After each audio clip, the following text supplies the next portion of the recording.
Hey everyone, today I am back in Lost Ark to talk about Souleater, the newest class released in the game. Now, I know that Souleater has been out for a little while.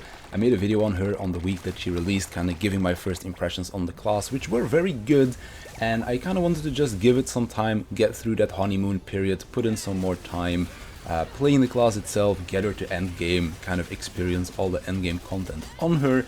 And I gotta say, the first impressions didn't really change all that much. If anything, I just ended up liking the class even more. So in today's video, I'm just going to be talking about the class itself, go over her two main builds that you can play with her as well, and then just kind of give my own personal thoughts on the class after having put a significant amount of time into playing her now. So when it comes down to Souleater, on the basic principle, you are going to be a builder-spender playstyle class. You build up your soul stones, you spend the soul stones to do big damage.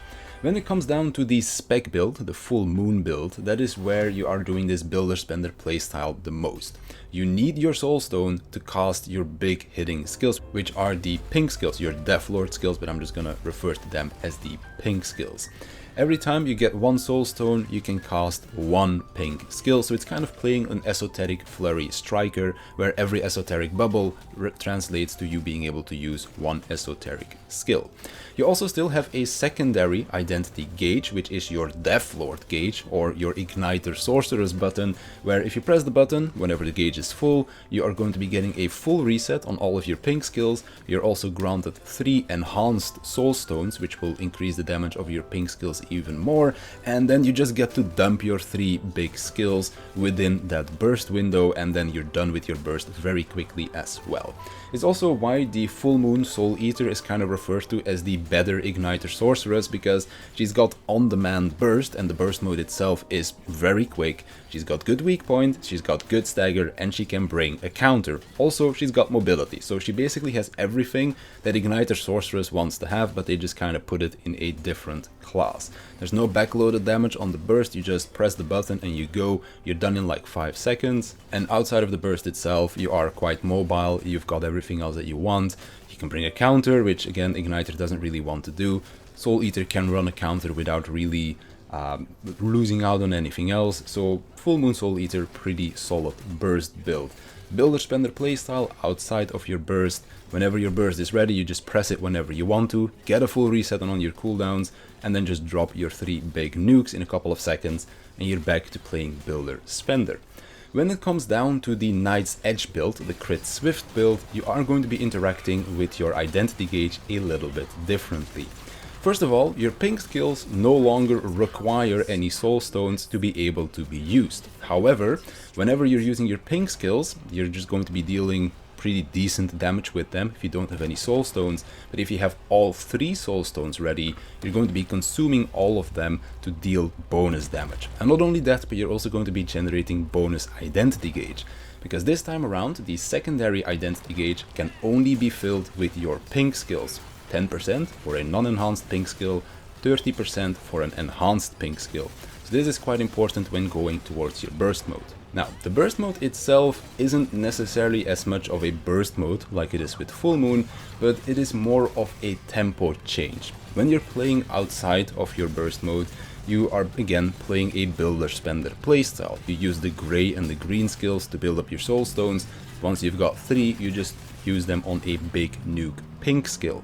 However, when we go into our burst mode, this is going to be disabling our pink skills and increasing the damage and reducing the cooldown on our gray skills instead. So now our gauge generation skills become our DPS skills instead. Another difference between the spec and the crit build is that this little burst mode that we have on our crit build can no longer be activated manually. When the gauge fills up to 100%, you're going, whether you want to or not. And the gauge also drains over time when you're building it up. So you need to be quick when going through your rotation, because if you take too long, then your gauge is going to drain, and then when you finish your rotation, you're not going into your transformation, which you want to do at that point. So you need some other ways to kind of like fill up the gauge a little bit more. There are a couple of redundancies that you can play around with, like for example, you have 1 extra pink skill at the end of your rotation that you can use to kind of like get that extra bump to go into your transformation, or you can use your awakening if you do have that ready to just immediately get all your soul stones back, to drop another enhanced skill, to get that chunk of 30% identity gauge. There's a couple of things you can do, but it is going to be a little bit more tricky to pull off when you're learning compared to the spec build. However, for me personally, I enjoy the crit build the most. I have always been someone that likes more active classes, like slow spec classes can sometimes be fun, because, well, I do play an Igniter Sorceress. However, she's probably getting a gun to the head from my Scouter really soon. But basically, I'm someone that enjoys more active playstyles. Most of the classes in my roster are very high swiftness based classes, either full swiftness or like 50-50 builds like my Taijutsu Scrapper, and even the spec classes that I play, like my Empress Arcanist, it is still a very active class that requires high uptime to perform well, and for me Knight's Edge is kind of exactly that. There are two main builds that you play with Knight's Edge when it comes down to the stat lines and relic set, either full crit Nightmare or around a 50-50 spread with the hallucination set. For me personally, I went with a 60-40 spread on crit and swiftness, and I am playing hallucination on that, which for me personally kind of feels the best. It still makes use of those higher cooldown gems if you want to be able to do so, because even right now, with having a few level 8s and 9s sprinkled in there, I still have a few seconds of downtime before I can go into my Soul Snatch state, which is kind of like that transformation burst state, I guess you could call it. So having a couple of extra cooldown gems would probably improve that, but not really by that big of a margin that it will like completely change the rotation or anything like that. So with the build that I'm playing, I can kind of benefit from the higher level of cooldown gems that I can still get in the future, and it's basically just going to enhance the gameplay even more without me really needing to switch around the build a whole lot, because I now have like more cooldown and I want more damage or something like that from just like running more crit or whatever. So for me personally, around the 50-50 spread with hallucination is definitely the most fun that I have had on this class when I've played around with all of the different possibilities. Kind of works the best with like the stat lines, the relic set, because I like playing with the hallucination relic set. I'm not a huge fan of Nightmare, because that's actually one of the pain points for me playing my main at the moment. So being able to just play hallucination is really nice. I can still benefit from the higher level gems in the future for just more damage or shorter cooldowns, which will just enhance this high uptime playstyle that I really enjoy from the class. And it's just basically everything that I would want it to be. Souleater is just basically the perfect class in this game. It does really good damage, to the point where I was really surprised to not see it nerfed in the balance patch.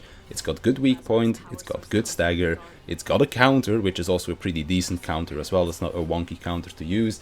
And you can also save this counter if you really need to. So it's just a really nice playstyle. She's fun to play, she performs well in all of the aspects that you would want her to perform well in when taking her to a raid. And the only thing that she's like really missing to just be the best class in the game is a better synergy. Like, her synergy is okay, but it's not like a crit synergy or something else that some people bring, like a Glavia for example, crit damage synergy. Those are more desired synergies, but Souleater basically brings everything else and then a little bit more, because her damage is honestly a bit too high in my opinion.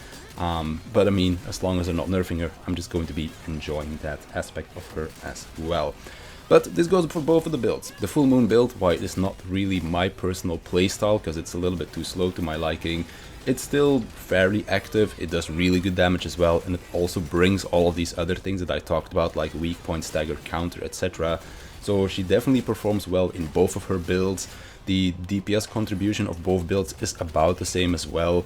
The Knight's Edge build does have a slightly higher ceiling than the full moon build, but even then, most people are probably not good enough to be able to get that difference out of there.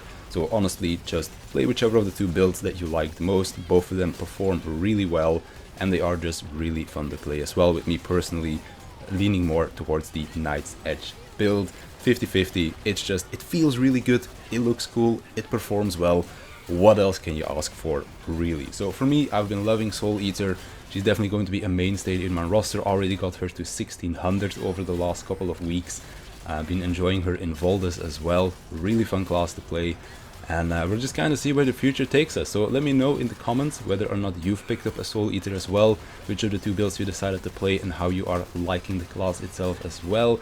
And if not, maybe this video was enough to convince you to go and try her out as well, because in my opinion it is one of the better classes in the game, very fun to play, performs really well, and what else could you ask for, really? So yeah, that's gonna do it for me. I want to thank you for watching, and I'll catch you in the next one.